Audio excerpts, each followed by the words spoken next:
Good evening and welcome to the channel's studios here in London with your international news around the world in 5.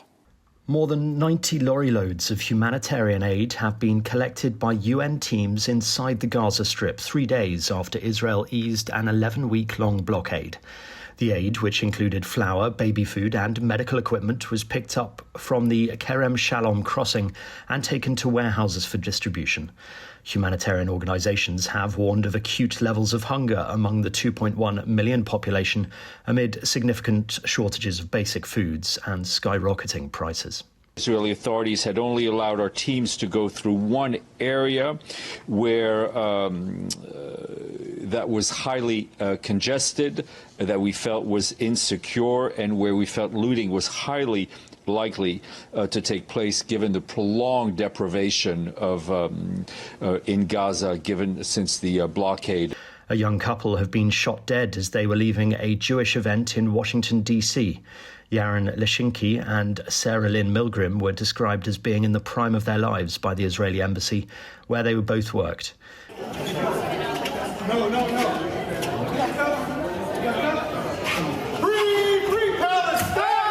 The alleged shooter, Elias Rodriguez, was filmed shouting "Free Palestine" while being detained. He is now in custody.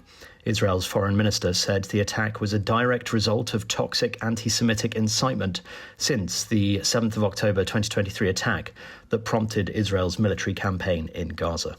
Prior to the shooting, the suspect was observed pacing back and forth outside of the museum. He approached a group of 4 people, produced a handgun, and opened fire, striking both of our decedents. After the shooting, the suspect then entered the museum and was detained by event security. Police say there are multiple fatalities after a small plane crashed into a residential area of San Diego. A Cessna 550 aircraft, a small model which can carry 6 to 8 people, crashed into the Murphy Canyon neighborhood. It occurred at around 3:45 a.m. local time amid foggy weather conditions, and local emergency services attended the scene. 15 homes were set on fire as a result of the incident, and several blocks have been told to evacuate. A federal judge has said the deportation of 8 men to South Sudan unquestionably violated his order that migrants must be allowed to challenge their removal to third countries. Judge Brian Murphy's finding was the latest turn in a fast-evolving dispute. One day earlier, he ordered U.S. authorities to keep custody of the men over concerns that the U.S. had violated his injunction against sending migrants to countries other than their own. A natural disaster has been declared in New South Wales in Australia as widespread flooding has prompted nearly 50,000 people to evacuate. Footage captured in the mid-north coast shows cattle displaced on beaches and trapped residents being airlifted from their homes to safety. 1 man has died and 3 are missing, with authorities expressing grave fears as heavy rain continues in the region on Thursday.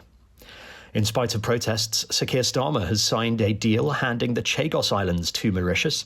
Under the terms of the deal, Mauritius would gain sovereignty of the islands from the UK, but allow the US and the UK to continue operating a strategically important military base on one of the islands for an initial period of 99 years in exchange for a multi-billion-pound payment.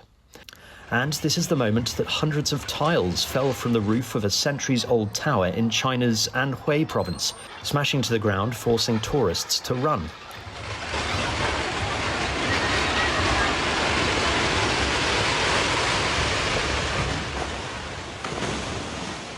Eyewitness footage showed sections of the roof collapsing, narrowly missing a number of people. Local media cited a Fenyang County Culture and Tourism Bureau statement that said no one was injured during the incident.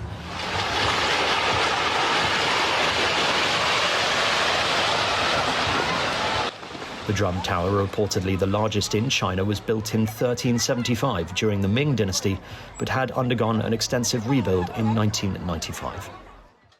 And that's your international news around the world in 5. Now back to the channel's studios in Lagos.